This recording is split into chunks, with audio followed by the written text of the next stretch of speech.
Hello, chess enthusiasts. Like and subscribe for your daily dose of chess. This is a book move. The opening is called King's Pawn Game. I played pawn to c5 to challenge white's central pawn and prepared to develop my queenside pieces, aiming to create counterplay on the queenside and potentially gain a strategic advantage. This is a book move. The opening is called Sicilian Defense. Pawn to d6. Control of the center with d4, preparing to develop other pieces and potentially creating space for the bishop on c4. I played pawn captures on d4 to challenge black's control of the center and create space for my pieces to develop. The pawn exchange also pins black's knight on d4, putting pressure on their position. Knight captures on d4. Developing the knight to a strong central square, preparing to control the pawn to d5 square and potentially attacking the white pawn on f4.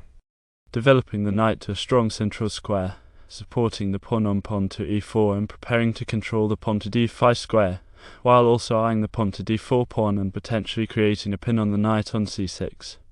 This is a book move. The opening is called Sicilian Defense, Nadsdorf variation. Bishop to g5 is the best move. Pawn to d5 is excellent.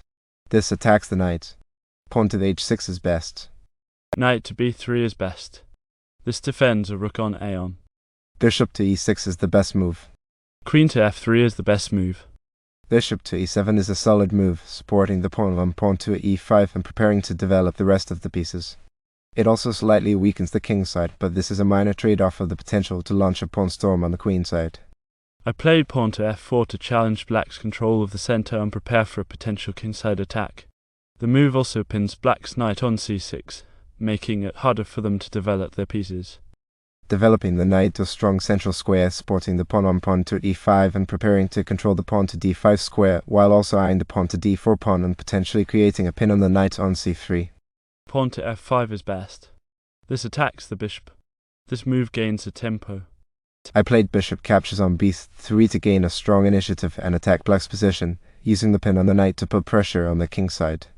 This move also opens up the b file for my rook to potentially use later. Pawn captures on b3 is best. I played knight to b4 to attack black's pawn on pawn to d4 and prepare to develop the rest of my pieces. This move also pins black's knight on c6, making it difficult for them to respond effectively. Pawn to g3 is good. Bishop to c4 is best. This develops a bishop. I played pawn to d5 to challenge black's central control and create space for my pieces to develop. By doing so, I also put pressure on black's position and forced him to respond to the central pawn storm. Pawn captures on d5 is best. This is a trade. Knight from file f captures on d5 is the best move. Bishop to g2. Pawn to e4 is the best move. Queen to e2. Castling king side to connect rooks, get king to a safer position, and prepare for potential pawn storms on the queen side. Also, it's a good time to get the king out of the open line on the f file, which was exposed after 10. d5. Bishop to f2.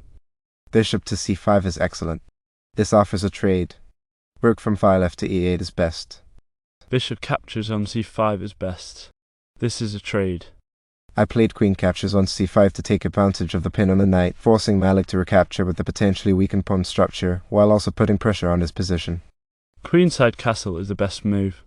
Queen to f5 is best.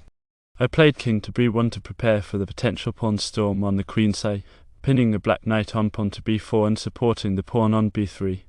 This move also helps to control the king side and prepares for a potential king side expansion. Rook to c8. Rook from file h to e1 is excellent. This develops a rook. By placing the rook on an open file, it controls important columns. Pawn to d6 is best. Rook captures on c3. Pawn captures on c3 is the best move. Queen to a2 check pins the black king on f4, creating a potential weakness. This move also puts pressure on the black pawn on f5, forcing them to consider pawn breaks or retreats. King to c1 is a safe move, advancing the king to a more central square, preparing to develop other pieces and controlling the pawn to d5 square. It also slightly weakens the kingside pawn structure, but is a necessary step to maintain a balanced position. Rook to c8 is best. This attacks the pawn. Pawn captures on b4. Queen to a1 check pins the black king on phone, forcing Malik to move his king away from the pawn on f4, creating a potential weakness on the king side. This move also puts pressure on the black position, making it difficult for them to defend. King to d2. Queen to c3 check. King to c1 is the best move. Queen to a1 check pins the black king on pawn, forcing Malik to move his king away from the pawn on f4, creating a potential weakness on the king side. This move also puts pressure on the black position, making it difficult for them to defend. The game is over. It ended in a draw.